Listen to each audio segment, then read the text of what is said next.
개발 세미나를 이제 오늘부터 시작하도록 하겠습니다. 이 땅을 살아가는데 기본적으로 알아야 되는 7가지 원리를 여러분들과 나눌 거고요. 그 다음에 예수님께서 마태복음 5장 3절로 10절까지 심령이 가난한 자는 복이 있나니 천국의 그들의 것이며 통하는 자는 복이 있나니 그들이 위로를 받을 것이며 이렇게 말하는 팔복, 예수님의 그 팔복을 여러분들과 함께 나누게 될 것이고, 그 다음에 성령의 9가지 열매, 사랑과 희락과 화평과 참음과 자비와 양선과 충성과 온유와 절제의 열매가 우리 리더들, 여러분 선교사님들의 삶 속에서 이제 우리가 인도네시아나 뭐 태국이나 여기서 부지런히 복음을 전하지만 이분들이 안 듣잖아요. 귀로는 안 듣잖아요. 근데 눈으로 우리들의 행실을 보거든요. 코로 우리들의 예수님의 냄새를 맡거든요. 그러니까 이분들에게 복음이 전달에 이렇게 자기들도 모르게 복음이 스며들어가게 하려면 성령의 9가지를 맺어야 되는데, 성령의 9가지를 통해서 이렇게 이제 품성이 개발되면서 성령의 9가지가 열매가 여러분 삶 속에 주렁주렁 맺어서 요한복음 15장에 보면 예수님은 나무고 우리는 가지니 우리가 그 가지에 붙어 있으면 열매를 많이 맺나니 농부이신 아버지께서 영광을 받으실 것이라고 그러는데, 우리가 이 땅에 살아가는 그 이유, 목적이 뭐냐면 하나님께 영광 돌리려고 사는 거잖아요. 하나님께 영광 돌리려면 열매를 풍성히 맺어야 되니까 그 문제를 가지고 여러분들과 함께 나누도록 하고요.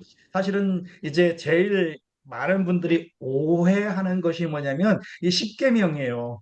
십계명은 막 이렇게 막 하지 마라, 뭐 살인하지 말라, 간음하지 말라, 도적질하지 말라, 거짓 증거하지 말라, 이거 탐내지 말라, 그러니까 굉장히 무섭고 막 그런 줄 아는데, 사실은 하나님이 우리를 너무너무너무너무 사랑하시는 애절한 하나님의 표현이에요. 만약에 여러분 우리 이재 선교사님의 예쁜 아기가 있는데 막 그 위험한 불로 간다 그래 봐요. 그러면 불 가까이 가지 마라, 칼 만지지 마라, 막 물 깊은 데로 들어가지 마라.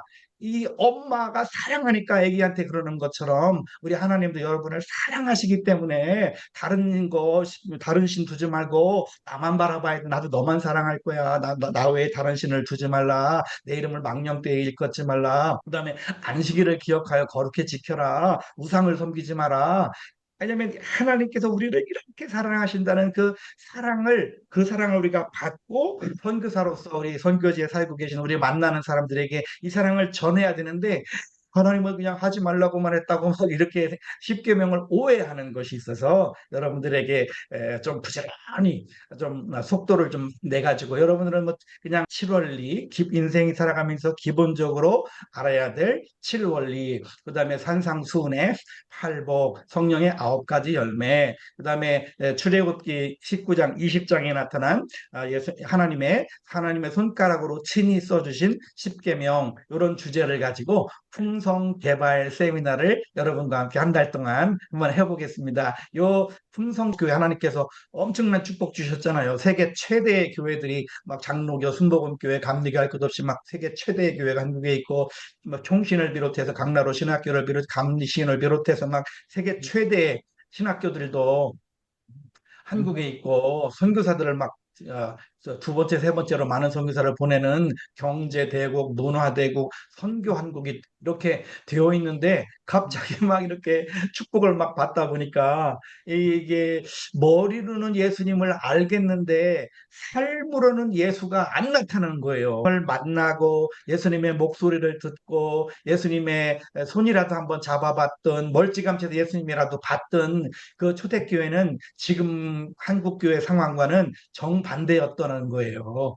이 초대교회 교인들은요, 삶 자체가 굳이 나가서 예수 믿으세요, 예수 천당 불신지옥 안 해도 저들의 삶의 모습을 보면 예수를 믿을 수밖에 없었다는 거예요. 그들은 철저하게 예수님의 말씀대로 살았고, 그분들이 뭐 사회적으로 신분이 높든 낮든 경제가 뭐 경제의 유무를 떠나서 공동체고 한 가족이고 서로 네 것 내 것 가르지 않고 나눠주고 두 벌 옷 있으면 한 벌 나눠주고 집에 차 두 대 있으면 차 없는 사람 차 한 대 갖다 나눠주고 이러면서 이렇게 살았는데 그런 것들이 우리 삶 속에 이제 많이 희석되고 예수를 나만 믿고 나만 구원받으면 됐지 뭐 그런데 하나님 예수님께서 원 디자인했던 계획했던 교회는 그런 교회가 아니었다는 거죠.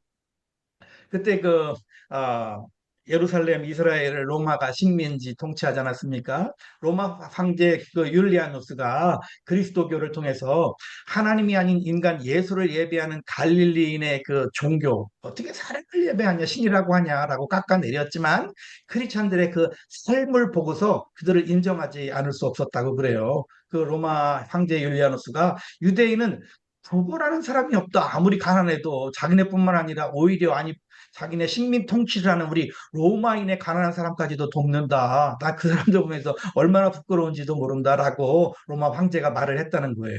세상에 우리 삶이 좀 이렇게 또 그뿐만 아니라 250년경에 로마 제국에 불어닥친 전염병으로 인구 20%가 숨졌다고 그래요. 로마인들이 감염을 우려해서 길거리에 버린 그 병든 환자를 이 유대인들은 공동체에 그들은 그 시체를 데려다가 매장해주고 유대 크리스천들은 로마인에 비해서 전염병에 더 많이 노출됐지만 오히려 생존율이 높았다고 그래요. 왜냐하면 이분들은 서로 돌보는 공동체 속에서 면역력이 강화된 삶을 살았던 거예요. 그리고 또 이 병든 사람을 간호하다가 면역력이 더 생기기도 하고 그러면서 막 이 복음이 확산돼 가지고 초대교회 교우는 예수님이 돌아가신 지 얼마 안 됐을 때는 결국 5천여 명밖에 안 됐지만 주 300년 경우에는 500만 명이나 되는 엄청난 이렇게 가정 형태로 모이고 가정 6만 5천 곳에 가정교회가 생기면서 복음이 이렇게 막 파워풀하게 확산됐다는 거예요. 그런데 우리는 지금 막 별의별 수단과 방법을 다 동원해서 이렇게 복음을 전하지만 우리들이 이 어떤 일은 모르는 건물을 지었다 어떤 사역을 했지만 정말 그분을 닮고 싶은 우리 선교 태국의 카렌족이 태국 종족들이 그 선교사님을 바라보면서 나도 정말 선교사님처럼 되고 싶다. 집안에 어려운 일이 있을 때 선교사님이라면 이 일을 어떻게 하셨을까? 선교사님이 그립고 선교사님이 보고 싶은 그런 빙이 돼야 되는데 있다면 지금 잠깐 스탑하시고 이제 우리 자신을 한번 돌아보면서 선교사의 삶을 우리가 현지인들과 같이 부닥치며 살아가니까 또 우리 문화와 현지인들의 문화가 다른데 그럼에도 불구하고 그들이 우리들의 삶을 보면서 예수님을 발견할 수 있도록 그런 존재로 살아야 된다. 요한복음 15장 8절에 너희가 열매를 많이 맺으면 하나님 아버지께서 영광을 받으실 것이다. 너희가 열매를 많이 맺으면 내 제자가 될 것이다 라고 말씀하셨는데 정말 예수 그리스도께서 내 안에 계시고 내가 예수 그리스도 안에 거하면 저절로 오토매티컬리 열매를 많이 맺을 수 있다고 그랬어요. 그러니까 우리 한번 여러분들이 예수님 안에 계신지 그리고 예수님이 내 안에 계신지를 한번 돌이켜 보면 좋겠어요. 시작적으로 성서학적으로 어느 위치에 담겨 있는 과목인지를 알고 한번 공부를 하면 좋겠어요. 흥성윤리는 교리적으로 성화에 속해요. 우리 존 웨슬리, 존 칼빈은 성화가 없는 칭의는 있을 수 없다는 점을 분명히 한 분이세요. 그러니까 예수를 우리가 십자가에 나를 위해 달려 돌아가신 예수님을 우리가 입으로 시인하고 마음에 My Lord and My Savior라고 받아들이는 순간 우리들의 죄가 덮어지고 하나님께서 법적인 용어로 justification, 칭의 이제 너는 의롭다. 의라고 하는 것은 너와 나와 이제는 관계가 형성됐다. 그런 말이죠. 그런 관계가 형성됨과 동시에 우리는 거룩한 삶으로 나아가야 된다는 거예요. 칭의란 하나님께서 우리를 위해 예수를 통해 베푸신 칭의는 하나님의 은혜고 하나님께서는 성령님으로 인해 우리 안에 열매를 맺도록 역사하시는 것이 성화다 이런 말을 했습니다. 그래서 품성윤리는 성화에 속합니다. 그래서 여러분들에게 지금 한 달 동안 뭐를 할 거냐면 품성 개발 를 할 건데 품성 개발이란 무엇인지 잠깐 설명을 드릴게요. 품성 개발이란 justification. 하나님과 관계가 회복됐다는 거예요. 회복됐다는 것은 지옥 갈 영혼이 하나님께 저주받은 하나님과 원수된 우리가 이제 우리들의 죽은 영이 예수님의 부활하신 영이 들어옴으로 말미암아 우리의 영이 살아나서 산 영이 돼서 하나님의 영과 우리의 영이 교통하게 됐다. 관계가 회복됐다. 의로워졌다. 이게 바로 우리 속사람을 성품이라고 그래요. 성품. 우리 속사람은 성품이고 그다음에 sanctification, 거룩한 삶을 예수님을 닮은 삶을 살아가야 되는데 우리의 삶, living life를 변화시켜 죄인이 성도로 성숙해지는 과정, 깐난들의 신앙, 나의 삶의 모습도 나의 이웃과 공동체의 관계도 이제 성숙해져야 가야 한다는 겁니다. 그래서 성삼위 하나님께서는 흙으로 몸을 만드시고 그 코에 생기를 불어넣으시니 리빙 소울이 되었다고 그랬습니다. 그렇지만 인간의 타락으로 말미암아 예수 그리스도께서 십자가에 죽으심으로 저주를 이제 끌어내시고 영을 회복시켜 주신 상태를 justification, 그리고 이제 삶을 밖에 나가서 밖으로 나타나는 행위, 이것이 sanctification, 성화의 삶. 이 성화의 삶은 한 달 내내 여러분들에게 강조할 단어가 뭐냐면 성령과 말씀이에요. 성령과 말씀. 성령과 말씀으로 우리가 예수님을 닮아가서 그리스도 예수에까지 거룩하게 자라가는 거예요. 이거 어떻게 자라갈 건가를 가르치는 것이 이 품성 개발이에요. 품성 개발이란 바로 justification. justification은 내 속사람, 영이 변화된 거죠. 그 다음에 sanctification, 나의 품성, 나의 삶이 변화되어 자꾸 예수님을 닮아 그리스도만큼 성장해 가는 것. 이것을 성화라고 그러고, 그래서 여러분 꼭 기억하세요. 성품은 내 속사람이 변화된 것이고, 내 품성은 내 행위가 변화된 것이다. 그러니까 이 성품의 변화는 인간으로는 도저히 못해요. 인간으로는 못해요. 오직 예수의 피, 하나님의 은혜만, 솔라 그라치아로만 가능해요. 하나님의 은혜로만 가능한 게 성품의 변화고, 그렇지만 품성의 변화는 하나님의 말씀을 근거로 결단하고 성령께서 도와주셔서 실행하면, 내가 미안합니다, 아니면 잘못했다고 왔을 때 용서해 줄게요, 이렇게 말하면서 성장해 가는 것을 품성이라고 말해요. 성품은 영어로 nature, 본성이고, 성품은 nature고, 품성은 캐릭터예요. 그리스도인의 풍성한 삶, 성화란, 우리가 이제 소울이 있고 바디가 있다고 그러잖아요. 하나님의 말씀이 충만하게 하고, 그러니까 오늘부터 여러분들이 성경을 읽을 때 그냥 창세기부터 요한계시록까지 쭉 그동안 읽으신 거를 잘하셨고, 오늘부터 여러분들이 성경을 읽을 때 어떻게 이제 읽냐면은요, 이제부터는 한번 주제별로 성경을 읽어보세요. 마태복음이 주제별로 돼 있죠. 마태 세리는 이렇게 항목 이런 걸 잘 정리하는 게 세리잖아요.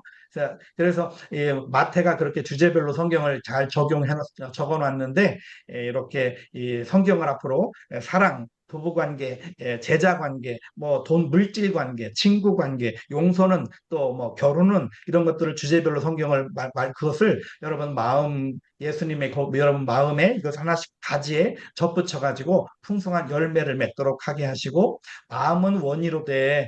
뭐가 약해요? 마음은 원이로 돼. 육신이 약해가지고 조금 더 졸고 싶고 조금 더 눕고 싶고, 아이고 창피하게 어떻게 내가 가서 나이도 어린 사람한테, 한참 새까만 후배한테 미안하다고 해. 아이 못해. 그런 나의 그 셀프 에고, 이런 것들을 성령께서 도와주셔서, 괜찮아, 가서 네가 오히려 미안하다고 먼저 사과하면 네가 더 존경받아라고 성령께서 우리를 도와주시죠. 하나님의 구원의 섭리의 목적은 그리스도 예수를 담는 성화에 있어요. 성화가 품성 개발입니다. 여러분들과 함께 이제 성화되어가는 과정을 배울 거예요. 그러니까 여러분들 기대하시면서 이제 품성, 캐릭터라고 말하는데, 품성 개발이란 성경의 진리와 성령의 인도로 성숙하게 sanctification, 성화되어가는 상태를 품성 개발이라고 그래요. 교회.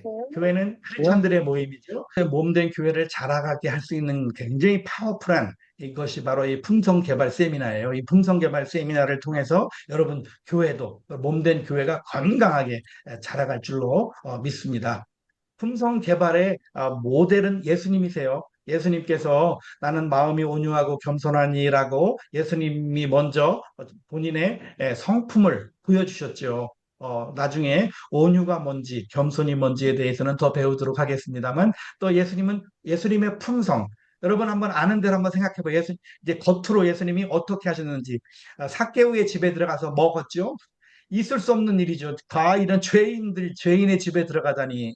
아니, 하나 예수님의 사랑으로 병자를 보면 병자를 보면 다 고쳤다고 성경에 되어 있어요. 다 고쳤, 예수님의 그 극률하신 마음, 현장에 가늠하다가 잡힌 여인을 용서하시는 뭐 여러분들이 한번 찾아보세요. 예수님의 이 품성. 우리가 이 예수님의 품성을 닮아야 돼요. 우리가 뭐 엄청난 어떤 사역을 엄청나게 못하더라도 여러분이 이 예수님을 닮아서 예수님처럼 나처럼 해봐라. 이렇게 예수님처럼 하시면 여러분의 삶이 정말 풍성해질 줄로 하나님의 것으로 정말 진짜 알곡으로 풍성해질 줄로 믿습니다. 무엇이 품성인가? 여러 가지 뭐 얘기들 하는데 품성 개발이란 뭐냐면 품성 개발을 통해서 우리의 그리스도의 온전한 신부가 되는 거예요. 거룩한 우리 흰 세마포를 옷을 입게 되는 거예요. 몸된 교회. 우리가 교회잖아요. 우리 교회가 이제 성숙하게 자라는 거예요. 우리가 다 하나님의 아들을 믿고 아는 일에 하나가 되어 온전한 사람, 성숙한 삶을 이루어 그리스도의 장성한 분량이 충만한 데까지 이르리니라고 그랬죠. 새 사람. 여러분들은 이제 새 사람이 되었죠. 성숙한 인간이 되어야 그리스도의 완전하신 충만에 이르게 됩니다. 하나님을 따라 의와 진리의 거룩함으로 지으심을 받은 새 사람을 입으라. 옷 입듯이 여러분이 이제 이 겉으로 내일부터는 반팔을 입고 다음 주부터는 반팔을 입을 건데 더우니까 이제 제가 새 사람을 입은 거예요. 여러분들이 예수의 옷, 예수 십자가의 거룩한 예수 그리스도의 보혈로 씻은 세마포 옷을 입고 여러분들이 이웃과 함께 살아야 한다는 거예요. 그리고 너희는 이 세대를 본받지 말고 지금 이 세대가 어떤 세대예요? 23일 날 1800쌍의 남자와 여자가 결혼을 했대요. 이게 지금 우리 태국의 네팔이 그렇고 대만이 그렇고 지금 태국이 그렇고 한국에 지금 뭐 막 시시각 해준다고 그러면서 지금 이 세대가 이렇게 변하고 있고 이 세대를 본받지 말고 너는 오직 마음을 새롭게 함으로 말씀으로 좀 변화를 받자라고 하는 것을 이제 품성 개발입니다.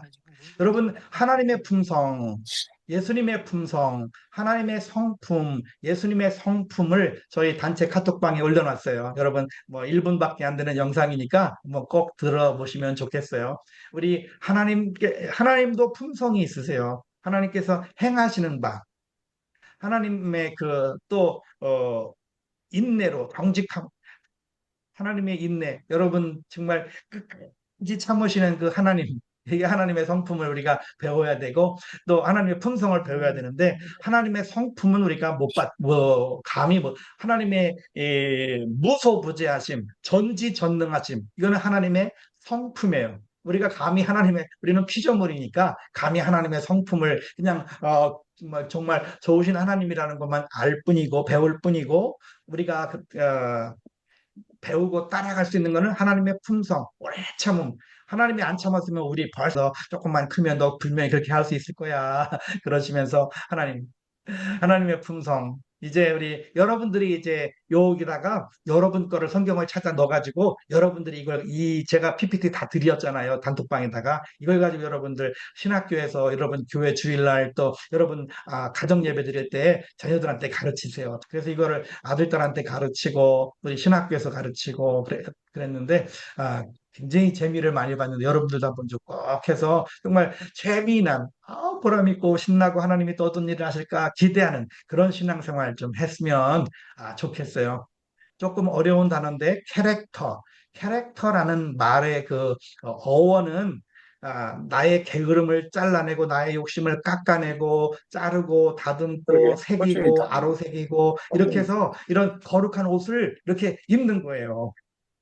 그래서 여러분이 이제 예수님을 믿어서 새 생명이 됐고 하나님의 의로운 사람이 되었고 천국 시민이 되었고 하나님의 자녀가 되었으면 이 속에서 이제 삶으로 행동으로 품성으로 이제 나와야 되는데 우리 한국 교회는 너무 이 구원론에 매립돼 가지고 너 구원론에 네가 학교 가가지고 우리 니네 선생님을 위해서 네가 우리 반 친구들을 위해서 어떻게 예수님의 제자로서 하나님의 자녀로서 어떻게 살아가야 할지를 가르치고 설교해야 되는데 그것에 우리 목사님 저도 그렇고 한국에 계신 우리 목사님도 그러시고 이게 약해서 분들이 예수님을 닮은 삶을 예수는 믿었지만 마음으로는 있지만 이것이 삶으로 나타나는 것은 하루아침에 되지 않으니까 계속해서 반복해서 여러분의 삶으로 나타나도록 이렇게 좀 계속 여러분들과 함께 개발하는 그런 일들을 좀 하도록 하겠습니다.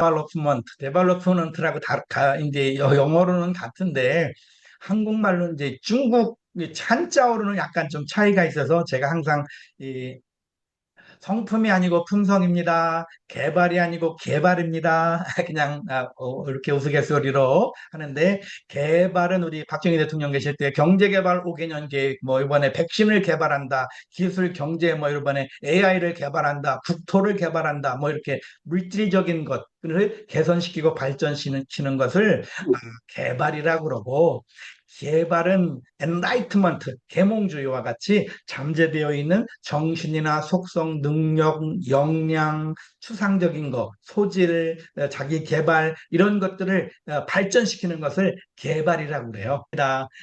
이렇게 성품은 사람이 변화 못 시켜요. 오직 예수의 피, 하나님의 은혜로 밖에는 변할 수, 죄인이 의인이 되는 것은 성품인데 하나님이 하시는 일이고 이제 품성, 바깥으로 표현되는 것은 하나님의 말씀과 성령의 도움으로 계속 훈련과 반복, 개발을 통해서 예수님의 향기를 나타내는 거다. 애들이 있는데 우리들의 삶 속에서 이렇게 예수님의 향기가 나도록 이 아로마를 짤 때 막 증기로 짜기도 하고 뭐 여러 방면으로 이 액기스를 짜내더라고요. 또 여러분들의 삶을 짜냈을 때 과연 내 이성상 냄새가 날지 예수님의 냄새가 날지 제가 하나님 앞에 가면 정말 걱정해요. 정말 예수님 내가 나를 막 꽉 잡으면 한 컵만큼이라도 예수님 냄새가 나면 좋겠고 예수님 향기가 나면 좋겠는데 아, 이제 여러분에게 십계명도 한번 다루게 될 것이고 예수님의 그 팔품성 도 한번 다루게 될 것이고 이거는 제가 시간이 없어서 다 베드로가 말한 7가지 품성 뭐 다 못 다룰 것 같고 사도 바울이 말한 그 성령의 9가지 품성 한번 좀 최대한 한번 달려가 보겠습니다. 여러분 시간 맞춰 일찍 들어오시면 인사는 시간 전에 하시고 적인 뭐 소소한 것들은 제가 영상으로 다 만들어서 올려드릴 거니까 영상으로 들으시고 그렇게 하시면 되겠고 그다음에 제가 품성개발 요거에 관한 책들을 한 이제 많이 썼으니까 책을 제가 여러분 전자책이니까 여러분들한테 무료로 다 배포해 드릴 테니까 혹시 관심 있는 분들은 요런 요거 한 개 책 한 권씩을 다 썼어요. 그러니까 여러분들이 한번 읽어보시면 도움이 될 거예요. 오늘은 첫째 날이니까 이 미국의 빌 가서드 목사님이라고 하는 분이 아주 쓴 책인 삶의 보편적인 7가지 원리 요건데 한번 우리 플라스도의 삶의 보편적 7가지 원리. 첫 번째, 계획의 원리. 두 번째, 권위의 원리. 세 번째, 책임의 원리. 네 번째, 고난의 원리. 다섯 번째, 소유의 원리. 여섯 번째, 자유의 원리. 일곱 번째, 성공의 원리. 감사합니다. 김범선 기사님. 요 7가지 원리를 오늘만 배워도 여러분 삶이 여러분 자신이 내가 이렇게 행동하네. 여러분 자신이 변한 걸 느낄 거예요. 그 다음에 이걸 설교하면 여러분 교인들이 변하는 걸 여러분들이 느낄 거예요. 정말 놀라운 7가지 원리를 여러분들에게 좀 나눌 테니까 한번 좀 여러분 한번 돌아보세요. 첫 번째, The Principle of Design, 계획의 원리 아니면 설계의 원리. 하나님께서 우리를 설계해 주셨는데, 요거는 누가 읽어보시냐면 우리 박춘숙 간사님 좀 읽어봐 주실래요? 요 제목 안에 있는 글씨를. 대부분의 사람들은 하나님이 자신을 만드신 대로 받아들이려 하지 않는다. 자신들이 너무 키가 크거나 혹은 작다고 피부가 검다던가 지나치게 희다고 불만을 가지고 있다. 차남으로 남자로 이시성을 가지고 한국에 태어나게 하신 하나님의 계획을 받아들여야 한다. 이거는 제가 우리 집에 육남매 중에 남자로서는 저 형님이 장로님이고 내 남동생이 장로인데요. 저를 차남으로 태어났어요. 근데 제가 이 차남으로 태어난 거를 제가 선택하지 않았어요. 100% 하나님 작품이에요. 우리 엄마 아버지도 어떻게 못해요. 이거 하나님께서 이렇게 차남으로 태어나게 하셨고, 엄마 아버지가 나를 이걸 조절한 게 아니에요. 남자로 태어나고 여자로 태어난 거는 하나님이. 그다음에 내가 막 이렇게 안씨 성가졌으면 얼마나 좋았겠어. 안씨가 공부도 잘하고 똑똑하다는데, 고집도 세다는데, 저는 이씨예요. 저 흐리멍텅해가지고 이씨예요. 근데 저는 이씨로 태어난 거, 이거는 제가 선택한 게 아니에요. 프로 하나님이. 그다음에 또 제가 또 하필 한국에 태어났잖아요. 이게 뭐 아프리카에 태어난 것도 아니고 미국에 태어난 것도 아니고, 저를 한국에 태어나게 한 거는 이거 100% 하나님이 하셨고요. 제가 머리가 많이 빠졌는데 저희 아버지도 이러시고 저희 큰아버지도 이러시고 이거 뭐 하나님이 하신 거예요. 하나님. 아버지가 굉장히 미남이세요. 저희 어머님도 미인이시고. 제가 선택한 거 아니에요. 제가 이렇게 잘생긴 거는 내가 잘나가지고 한 게 아니라 우리 하나님께서 이렇게 보신 거예요. 그러니까 여러분이 혹시 여자라고 막 나는 왜 물만 먹어도 살찌냐고 막 이래가지고 하나님하고 싸우지 마세요. 하나님께서 여러분을 엄청 사랑하시고 여러분이 생각하는 그 이상으로, 십계명에 보면 막 너는 나 외에 다른 신을 내게 두지 말라, 그러니까 너는 나만 사랑해라, 나도 너만 사랑한다, 절절한 십계명의 제 1계명처럼 하나님이 여러분들을 그렇게 사랑하셔서 여러분을 여자로 태어나게 하시고 박씨로 태어나게 하시고 권씨로 태어나게 하셨고, 여러분 이렇게 한 거니까 여러분을 받아들여야 한다. 나 자신을 있는 그대로 받아들여야 한다. 왜냐하면 여러분들이 하나님을 믿는다는 것은 받아들인다는 거죠. 하나님은 받아들였으면서 하나님께서 디자인하신 여러분 자신은 왜 못 받아들여요? 받아들이세요. 내가 왜 하필 여자냐고 그럴 필요 없어요. 왜 하필 남자냐고 그럴 필요 없어요. 하나님이 계획하는, 하나님이 여러분보다 하나님께 여러분을 더 잘 아세요. 그러니까 여러분을 남자로 태어나고 여자로 태어나고 둘째로 셋째로 태어나게 하신 것을 따드리고 만족하시고 감사하세요. 그럴 때 하나님을 온전히 인정하는 거예요. 우리를 향한 하나님의 계획을, 왜 나를 왜 둘째로 태어나게 했어요? 장남으로 태어난 그 하나님의 계획을 거부한다면 나를 창조하신 하나님을 신뢰할 수 없게 되죠. 하나님을 믿노라 하면서 결국은 하나님을 안 믿는 거죠. 머리로만 믿는 거고 삶으로는 안 믿는 거죠. 남편이 자기 자신에 대하여 혐오를 느낀다면 나를 사랑하는 아내를 받아들일 수 없죠. 누도 나를 안 사랑하는데 나를 사랑한다고 시집온 이 부인을 내가 어떻게 받아들이겠어요?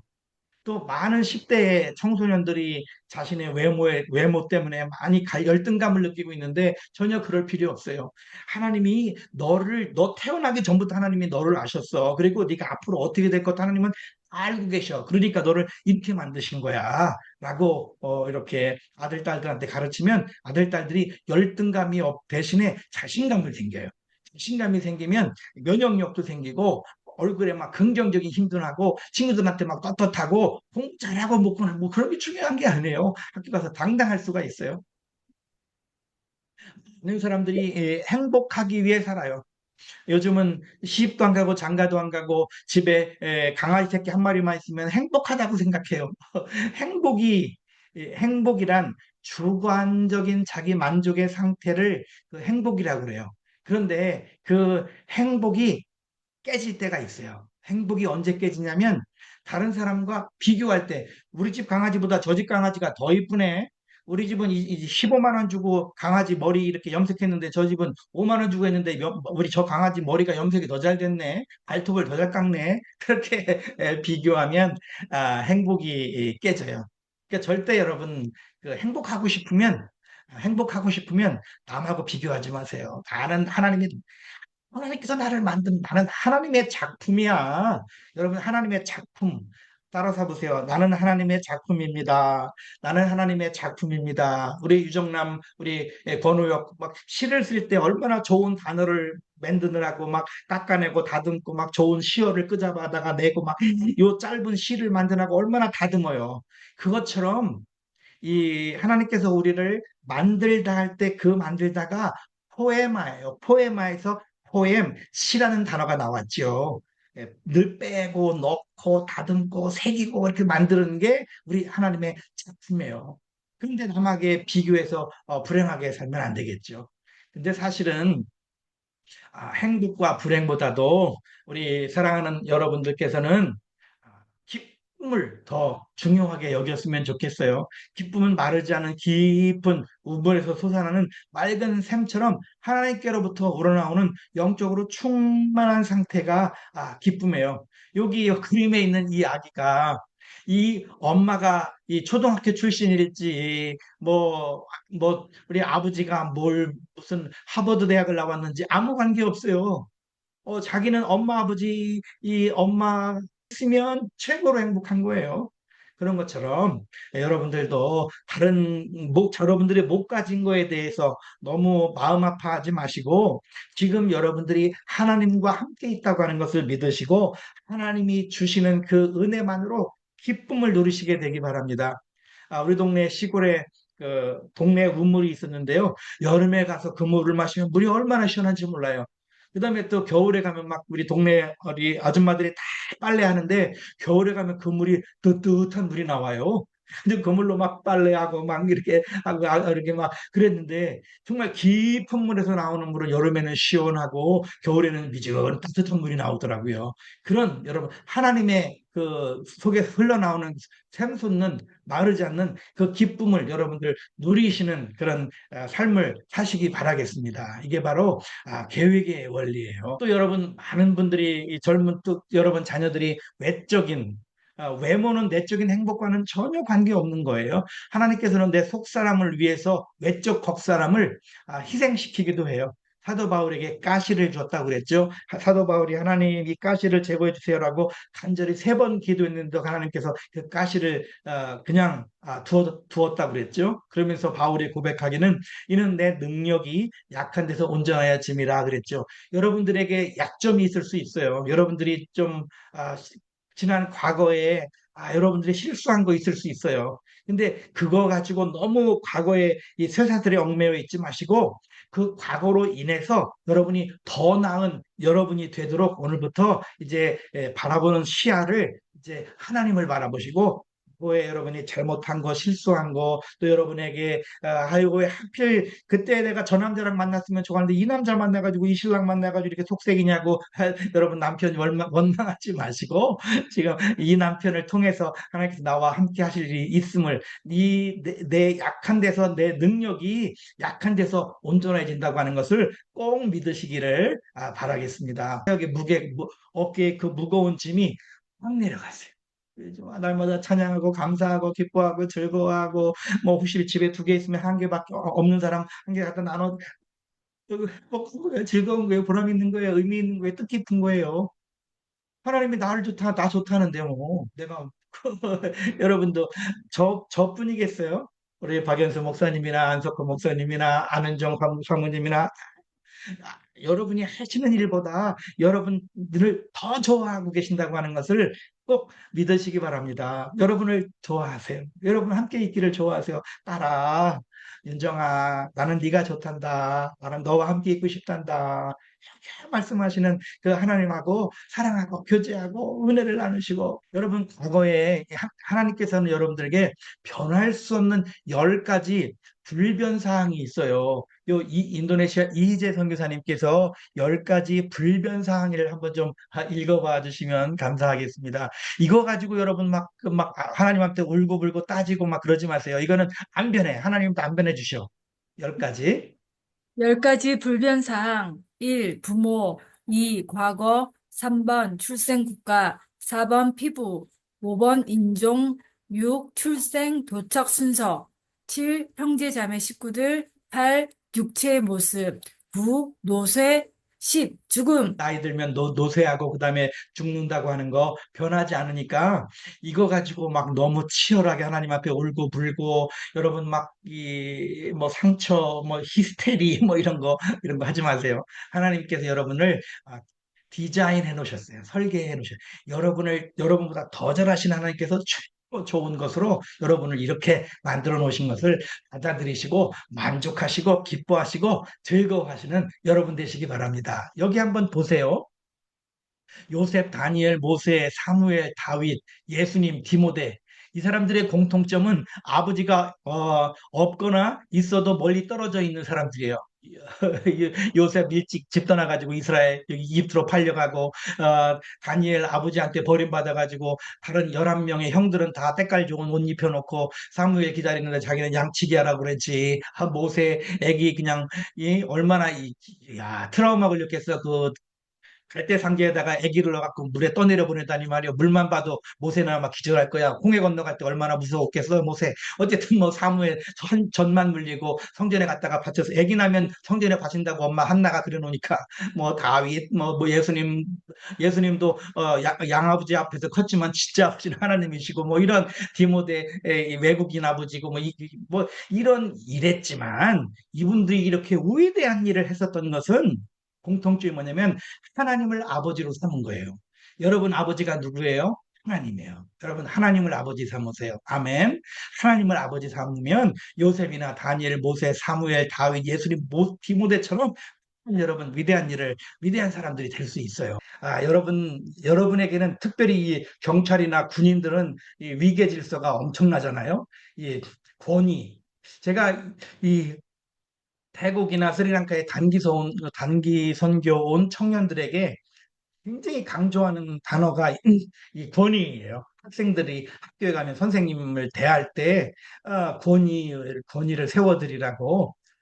권위를 이해하는 핵심은 먼저 하나님께서 우리를 보호하시고 인도하시고 먹여주고 키워주려고 하나님께서 우리에게 네 가지 영역의 권위자를 주셨어요.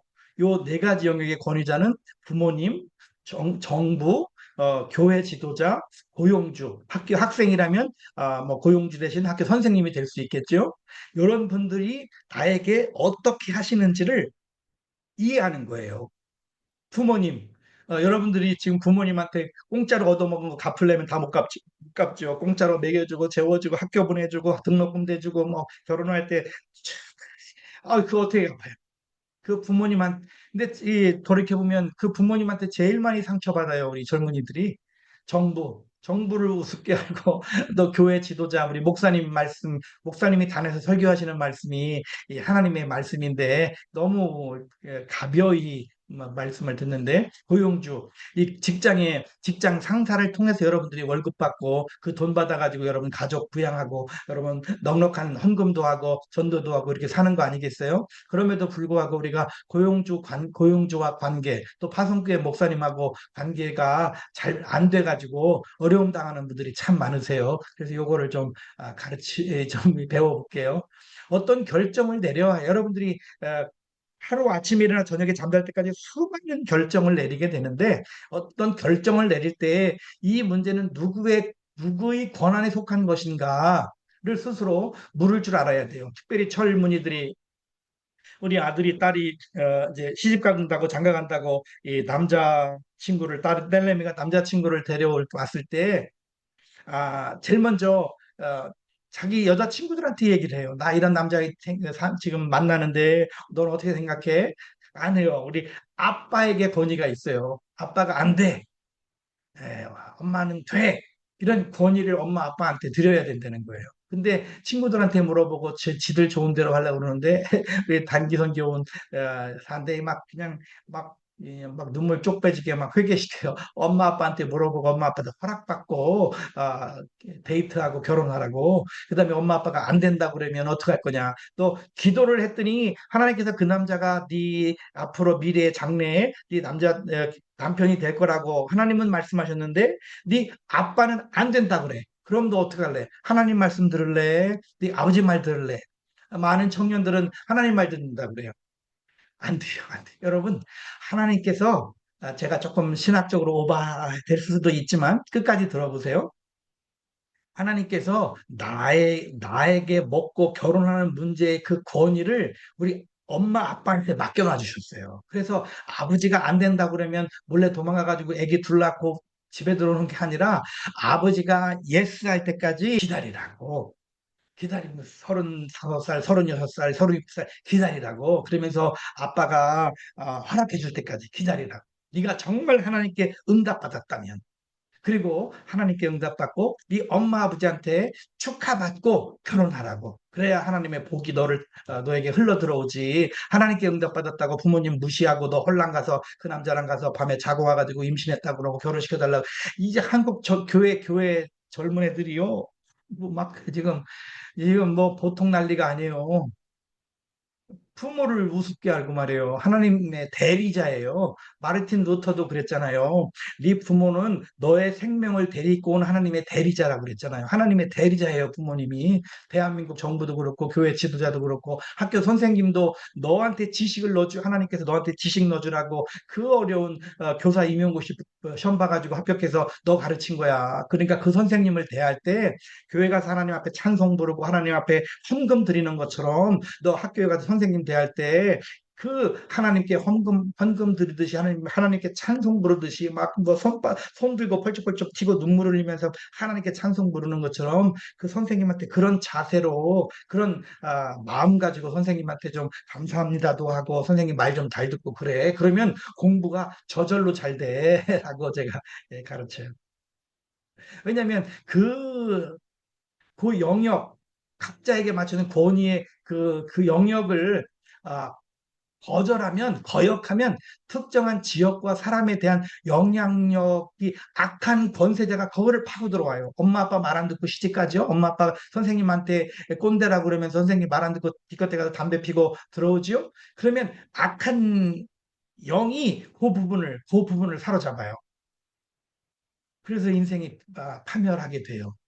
그래서 하나님께서 우리를 우산처럼 보호해주고 인도해주고 먹여주고 키워주고 지식을 넣어주고 돈 주려고 그런 고용주도 주고 선생님도 주고 정부도 주고 부모님도 준 거예요. 이 사울 왕이 다윗이 막 골리앗을 이기고 전쟁에 나가서 막 이기니까 막 백성들이 다윗은 만만이요 사울은 천천이라고 막 다윗을 막 높이니까 사울 왕이 질투심에 불타올라 가지고 다윗을 죽이려고 막 돌아다닐 때 사울 왕이 뒤가 급해 가지고 그 동굴에 들어가서 뒤에 뒷일을 보고 긴 휴지 옆에 차고 이렇게 깊은 시름하며 뒷일을 보고 있을 때 그 동굴 안에 깊숙이 숨어 있던 다윗과 그 병사들이 야, 지금이야말로 이 사울왕을 죽일 차례입니다. 죽일 기회, 절호의 찬스입니다. 사울왕을 죽이고 이제 다윗 당신이 이스라엘의 왕이 되십시오. 라고 말할 때 다윗은 아닙니다.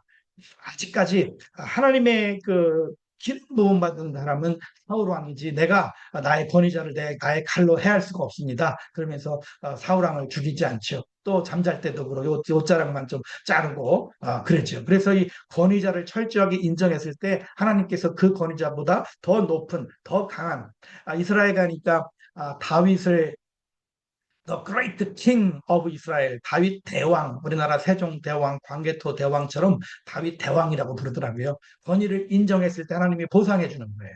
그러니까 여러분들이 조금 갑갑하고 조금 힘들더라도 권위자를 인정해 줄때 내 부모를 공경하면 그리하면 여호와가 내게 준 땅에서 생명이 길고 well-being, well-dying 하게 해주신다고 십계명에도 말씀하셨을 뿐만 아니라 이 에베소서의 6장에도 말씀하고 있죠. 그래서 여러분 이제 오늘부터 여러분 뭘 했냐면 여러분의 권위자가 잘 되도록 최선을 다해 주세요.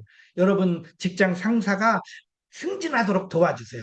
여러분 그 담임 목사님이 더 잘 되시도록 담임 목사님 어디 세미나 가신다면 한 3만 원 봉투라도 넣어서 가시다가 휴게소 가서 짜장면이를 한 그릇 사서 드시라고 3만 원이라도 좀 드리시고 여러분 부모님 뭐안 돌아가셨으면 저희는 다 돌아가셨지만 뭐 안 돌아가셨으면 좀 부모님 좀 전화 좀 해서 좀 엄마 사랑해 아빠 사랑해라도 한마디 하시고 여러분 또 남편 여기 계신 우리 사랑하는 안윤정을 비롯해서 이희재를 비롯해서 우리 여러분 아내들이요 남편을 좀 제발 좀 공경하세요. 남편 공경하면 자녀들이 여러분 부모를 공경합니다. 죄송합니다. 우리 아내 들으라고 하는 얘기예요. 어쨌든 어떤 결정을 내려야 할 때 이게 어디에 권한에 속했는지 해서 그 권위자에게 물어보고 아무리 내가 계획을 잘 세웠다 할지라도 권위자가 하지 마라. 그러면 좀 묵혀놨다가 권위자가 예스 할 때까지 기다릴 줄 아는 넉넉한 마음을 가지고 살면 여러분 정말 형통한 그런 삶을 살 수가 있어요. 궁극적으로 볼 때 하나님께서 우리의 품성 개발을 위해서 때로는 까다로운 사람을 두시기도 해요.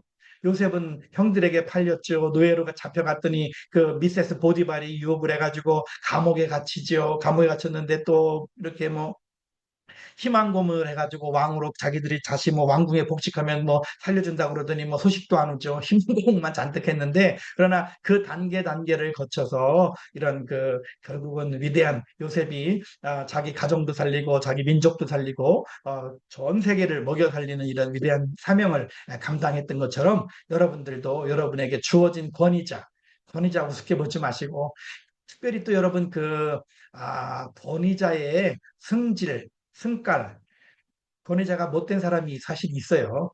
근데 그 못된 사람의 그 승깔 때문에 그 권위자를 미워하지 마시고 권위자는 권위자대로 인정하시되 승깔은 그 못된 승질은 좀 구분해서 권위자는 인정해 줘야 돼요. 그래야 하나님께서 여러분을 잘되게 했어요.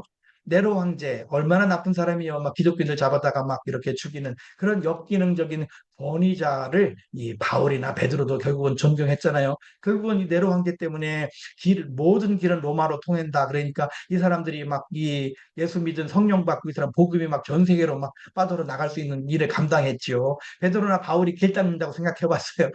무슨 길을 뭐 동네 갈릴리 한 골짜기도 길 못 닦지요. 말도 안 되죠. 네로니까 가능하죠.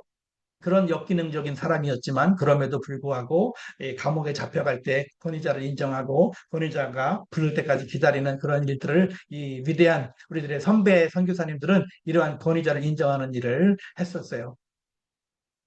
권위자를 어떤 마음으로 대해야 될 것인가? 혹시 여러분 권위자가 계시다면 권위자에게 공경하는 마음을 가지세요. 권위자를 통해서 하나님이 역사하신다고 꼭 믿으시고 권위자를 꼭 경외하시고 공경하시고 이 권위자에게 감사하세요. 항상 이 남편에게 감사하는 아내는 황후 대접을 받아요. 남편 무시하면 그 무시한 것보다 100배로 여러분 철저하게 아내가 푸대접을 받습니다. 남편에게 감사하면 황후 대접을 받고 남편을 무시하면 푸대접을 받는다라고 하는 것을 여기 안윤정을 비롯해서 우리 사랑하는 우리 이희재 비롯해서 우리 아내분들이요 꼭 기억하시고 여러분 남편에 감사하셔서 황후 대접을 받고 사시는 여러분 되시기 바랍니다. 여러분 남편 무시하면 후대접 받아요. 남편을 항상 감사, 가족에게 감사, 여러분 목사님에게 감사, 여러분 교회 성도님들에게 감사하세요. 여러분 여러분 현진말도 서투른데 그 설교 들어주는 성도님들 얼마나 감사해요. 또 그분들 섬기는 그 사람들이 잘 되도록 요셉이 손을 대는 곳마다 형통하고 보디발의 집이 잘 되게 하고 감옥을 깨끗하게 치우고 이집트가 막 굶어 죽는 사람 없게 만드는 이렇게 자기가 섬기는 사람이 잘 되도록 만들어요. 여러분 잘났다고 여러분 이름 내세우기 위한 것이 아니라 여러분 먼저 권위자가 잘 되도록 여러분 부모님이 행복하게 여러분 담임 목사님이 목회 잘하시게 여러분보다 높은 상급자가 잘 되시도록 만들면 하나님께서 그 사람들 여러분들을 더 뛰어나게 만들어 주세요. 그 다음에 그분들 앞에는 늘 정숙한 생활, 늘 잠잠하시고 여러 사람들 앞에서 그 사람 욕하지 마시고 물론 이 껌이랑 오징어는 씹을수록 맛있다고 그랬나? 그 다음에 또 직장 상사 씹을수록 맛있다고 그랬나요? 아니요. 절대 여러분들 그 사람들 직장 상사 씹을 때 그런 자리에 가지 마세요. 하나님한테 안 좋아요. 그리고 여러분 그런 막 직장 상사 씹을 때 소유적 비적 다른 데 가세요. 그리고 커피 마시고 여러분 그분이 직장 상사가 나쁜 놈이더라도 그분이 잘 되도록 도와주세요. 그러면 결국은 그 직장 상사보다 여러분들이 더 잘 돼요. 하나님의 법이에요. 하나님의 법. 복이 있도다. 온유한 사람이여 땅을 기업으로 받을 것이다. 그 예수님이 산상수훈에 말씀하셨잖아요. 하나님이 그들에게 복 주시면 그들에게 이르시되 이렇게 하나님께서 온유한 사람에게 복을 주세요. 온유라고 하는 단어는 내가 할 수 있지만 내 직장 상사를 남들처럼 나도 씹을 수 있지만 안 씹는 거예요. 내 힘을 조절할 수 있는 능력을 온유라고 해요.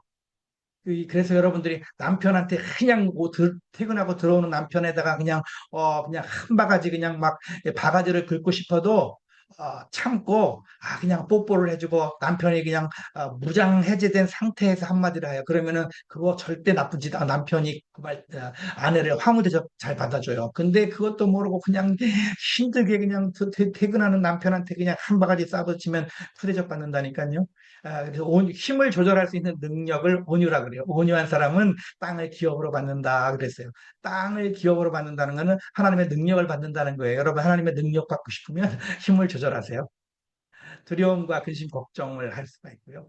이제 여러분에게 한번 물어볼게요. 우리 누구한테 물어볼까? 우리 박연수 목사님께 한번 여쭤봐야지. 이제 이 아침에 이 사슴이 물을 마시러 사슴 그러면서 물가로 딱 가고 있는데 사자가 왔어요. 사슴이 얼마나 가슴이 콩닥거리고 놀랬겠어요. 이 사슴이 살 수 있는 방법은 어디로 도망가야 이 사슴이 살 수 있을까요? 이 사슴이 길목을 딱 지키고 사슴이 물 먹으러 가는 길을 딱 마주친 거예요. 그러니까 사슴이 깜짝 놀라가지고 이 사슴이 살려면 어느 방향으로 가야 살아요? 목사님 어느 방향으로 가면 이 사슴이 살 수 있을 것 같아요? 어려운 질문을 드려서 죄송합니다. 그래도 한번 추론해 보세요. 내가 만약에 사슴이라면 나한테 지금 어려운 일이 닥쳤다? 그러면 어떻게 해요? 정면으로 도전해야 될 것 같은데요. 맞습니다. 역시 기대를 저버리자는 목사님 정답이십니다. 앞에 사슴이 사슴 물 마시러 가고 있는데 앞에 사자 하고 딱 나타났을 때 이 사슴이 살 수 있는 방법은 이 앞에 있는 사자의 대가리를 밟고 뛰어 정면으로 돌파해 가면 사슴이 살고 뒤로 도망가면 사자는 100% 죽어요. 왜냐하면 사자는 군집 생활, 때로 모여 살아요. 앞에 나타난 사자는 발톱도 없고 힘도 없고 이도 다 빠진 이빨도 빠진 사자가 앞에서 그냥 품만 잡고 사자 그런 거지 사실은 힘없는 사자예요. 정말 젊은 사자, 날쌘 사자, 근육이 있고 이빨이 날카롭고 발톱이 날카로운 사자는 뒤에 포진해 있어요. 벌써 이 사슴이 오는 걸 보고 이 자기들이 군집 생활하니까 떼거리가 딱 포위를 싸가지고 딱 숨은 거예요. 그리고 이제 호구죠. 딱 들어오기를 기다렸다가 사자 하고 나타나니까 뒤로 도망갈 줄 알았죠. 뒤로 도망가면 젊은 사자가 딱 낚아채가지고 아침 가족 식사하죠. 사실.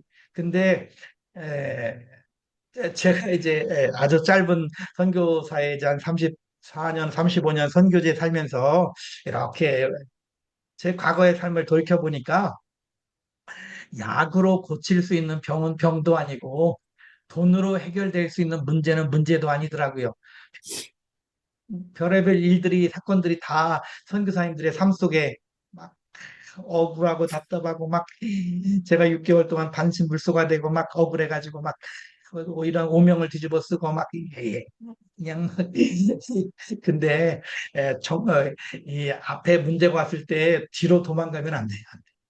사실은 하나님께서 나보다 더 잘하셔서 내가 해결할 수 있는 문제만 앞에 나타난 거지 내가 감당할 수 없는 건 하나님이 아셔서 그것들을 이미 다 막아 놓으신 거예요. 여러분 앞에 문제가 나타났다? 이거는 내가 감당할 수 있다라고 하나님이 판단하시고 허락했다고 믿으세요. 사실은 여러분 고난 안 당하는 사람은 없죠. 근데 여러분 앞에 당한 고난은 하나님이 고난을 준 건 아니에요. 여러분이 잘못해서 그랬지. 실수해서 그렇지. 완벽하지 못해서 그랬지. 그래서 고난이 당한 건데 그럼에도 불구하고 여러분을 사랑하시는 하나님께서 여러분이 감당하지 못할 너무나 큰 고통 이거 고통까지 하나님이 안 막아주시면 여러분 새끼줄로 저기 천장에 매달으니까 안 하시고 그건 다 막아놓으셨고 여러분 이것을 감당해내면 여러분은 영적인 지도자가 될 수 있는 거 그것만 이렇게 하나님이 허락하신 거기 때문에 여러분 문제가 있으니까 절대 뒤로 도망가지 마시고 아브라함 가정에 기근이 생겼을 때 애굽으로 세상으로 내려갔죠. 안 돼요. 이때 하나님께서 나갔어야 되는데 애굽으로 내려가는 바람에 아내 뺏기고 아주 망신을 당하죠. 여러분 어려운 일 생기면 세상 방법으로 변호사 찾아가고 경찰 우리 안석호 목사님 찾아가가지고 억울하다고 그러지 마시고 하나님 찾아가 하나님 찾아가서 하나님한테 얘기해서 하나님께 해결받고 그러셔야지 뭐 막 억울하다고 막 이 사람 저 사람 찾아다녀가지고 괜히 일만 커지고 다른 사람 말을 전할 때 막 덧붙여가지고 사건만 키우지 말고 정면 돌파. 그 사람이 나한테 뭐라 그랬으면 사과한 상태 찾아가가지고 그 사람한테 가서 이런 말을 저한테 하셨다는 저한테 이렇게 소문이 들리던데 사실이십니까? 저는 사실은 이게 아니었고 이렇거든요라고 진솔하게 그분한테 찾아가서 내가 잘못 알고 내가 다 누구한테 들었는데 내가 말을 이렇게 옮기다 보니까 잘못했어요라고 그분이 사과할 거예요. 그러니까 막 너무 막 가슴 아파하지 마시고 정면 돌파해서 차근차근 겸손하게 그 문제를 일으킨 담임 목사님 그 문제를 그 소문을 내고 다니는 그 사람이 있다면 찾아가셔서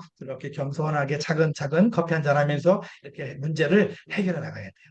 그래서 어떤 잘못된 일이 여러분한테 닥쳤을 때 여러분 자신을 점검해 봐야 돼요. 그 다음에 그걸 가지고 막 그래? 네가 나한테 그래? 그러면서 막 원수 갚으려고 하지 마시고 뭐 그럴 때 여러분 양심을 깨끗하게 하시고 그런 일이 왜 생겼는지 여러분을 돌이켜보는 그 다음에 이것을 내 방법으로 하려고 하지 마시고 하나님 방법으로 하나님 말씀 대처 방법을 더 넓게 참고 기준을 넓게 해서 이 문제를 해결하면 여러분은 반드시 권위자가 되고 그다음에 여러분 바로 위에 선배가 나한테 나쁜 일을 했으면 그분한테 정중하게 찾아가기도 하고 찾아갔는데도 불구하고 그분이 마음을 돌이키지 않고 나한테 더 나쁜 일을 했을 때는 결국은 그보다 더 위에 사람한테 찾아가서 호소하고 다른 대안을 찾아주는 이 다니엘이라고 하는 사람이 이 바벨론으로 끌려갔죠. 그래가지고 바벨론 그 왕이 이 외국에서 끌려온 사람들을 관리하는 그 관리인한테 야 얘들한테 고기 먹이고 좋은 옷 입혀가지고 막 윤기나게 만들어라 라고 관리가 이제 왕한테 명령을 받고 이제 막 고기를 막 먹으라는 거예요. 그때 다니엘은 이 고기 분명히 우상한테 제사 드린 고기인데 우상한테 제사를 드린 고기는 나는 먹을 수 없습니다. 그 대신 내가 고기 먹는 사람들보다 내가 채식과 물만 먹고도 저 사람들보다 얼굴이 더 윤택하면 되잖아요. 라고 다른 대안을 제시해 줬죠. 그때 그 왕한테 명령받은 관리가 왕한테 혼나지 않고 고기를 안 먹었음에도 불구하고 더 윤택하게 돼서 문제가 해결됐던 것처럼 여러분에게 혹시라도 좀 문제가 생겼으면 권위자와 막 싸우려고만 하지 마시고 권위자가 잘 되게 해주시면서 그 권위자에게 내려온 것을 더 다른 방법으로 해서 그 권위자가 잘 되도록 도와주면 좋겠어요. 그다음에 그럼에도 불구하고 최악의 상태에 그 권위자가 막 그럼에도 불구하고 고기를 먹으라고 막 그런다면 최악의 상태에 뭐 직장을 사임한다든지 또 어떤 순교의 자리까지 나갈 수 있는 그런 것들도 죄를 범하지 않고 순교의 자리까지 나갈 수 있는 그런 결단도 있어야 되겠죠.